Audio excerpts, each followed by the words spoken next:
رکھتا ہے۔ بعض لوگوں نے اگرچہ اس دنیا کے اندر عذاب قبر کا انکار کیا ہے، لیکن کتاب و سنت سے بات واضح ہے کہ قبر کے اندر مردوں کو عذاب بھی دیا جاتا ہے اور ان کے لیے انعام و اکرام کا بھی معاملہ ہوتا ہے، جیسا کہ اللہ رب العالمین کا فرمان سورہ غافر کے اندر موجود ہے کہ النار یعرضون علیہا غدوا وعشیا ویوم تقوم الساعة ادخلوا آل فرعون اشد العذاب۔ یہ جہنمی ہیں، یہ گنہگار ہیں، یہ فاسق و فاجر ہیں، یا یہ اہل فرعون ہیں، یا ان کے متبع اور پیروکار ہیں جو اس دنیا کے اندر اللہ اور اس کے رسول پر ایمان نہیں لائے۔ جب یہ مر جاتے ہیں، ان کی قبروں کے اندر ان کو دفن کر دیا جاتا ہے، یا ان کو جلا کر کے ان کی لاش کو ہواؤں میں اڑا دیا جاتا ہے، اللہ رب العالمین ان پر عذاب کو نازل فرماتا ہے، اور کل قیامت کے دن ایسے لوگوں کو ان کی قبروں کے اندر عذاب دیا جائے گا، اور جہنم کے اندر بھی اللہ رب العالمین ایسے لوگوں کو عذاب دے گا۔ یہی وجہ ہے کہ حضرت عائشہ رضی اللہ تعالیٰ عنہ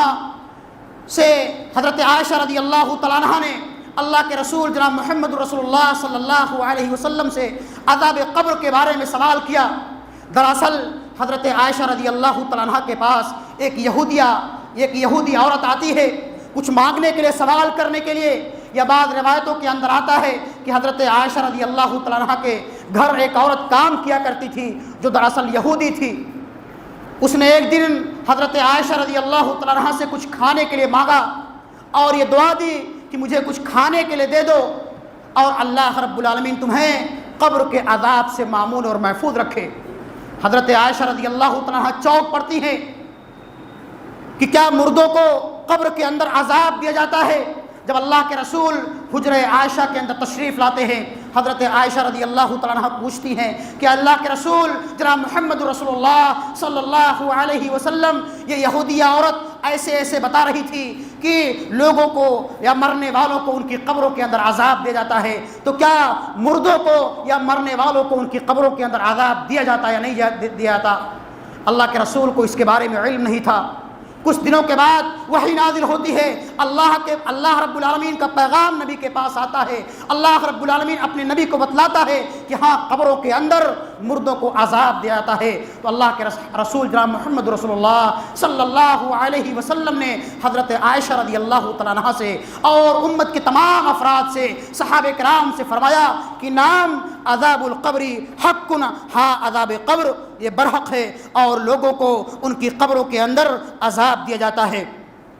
یہی وجہ ہے کہ اللہ کے رسول جناب محمد رسول اللہ صلی اللہ علیہ وسلم ہر نماز کے بعد، تشہد کے بعد اللہ رب العالمین سے قبر کے عذاب سے پناہ مانگا کرتے تھے۔ اور اللہ کے رسول جناب محمد رسول اللہ صلی اللہ علیہ وسلم نے کافروں کو قبر میں عذاب دیا جاتا ہے جس کو انس و جن کے علاوہ تمام مخلوق سنتی ہے۔ اللہ کے حبیب جناب محمد رسول اللہ صلی اللہ علیہ وسلم بنو نجار کے کسی قبیلے کے پاس سے گزر رہے تھے، یا ایک باغ کے پاس سے گزر رہے تھے۔ آپ ایک کھچر پر سوار تھے کہ اچانک آپ کا کھچر بدک اٹھتا ہے، قریب تھا کہ کھچر آپ کو زمین پر گرا دے۔ اللہ کے رسول جناب محمد رسول اللہ صلی اللہ علیہ وسلم نے اپنی نگاہ کو ادھر ادھر دوڑائی، دیکھا کہ 4 یا 5 یا 6 قبریں موجود ہیں۔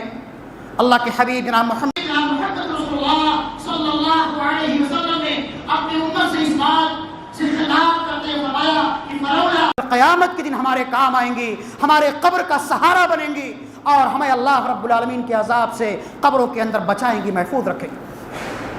اللہ کے رسول جناب محمد رسول اللہ صلی اللہ علیہ وسلم کا فرمان ہے کہ انسان جب مر جاتا ہے،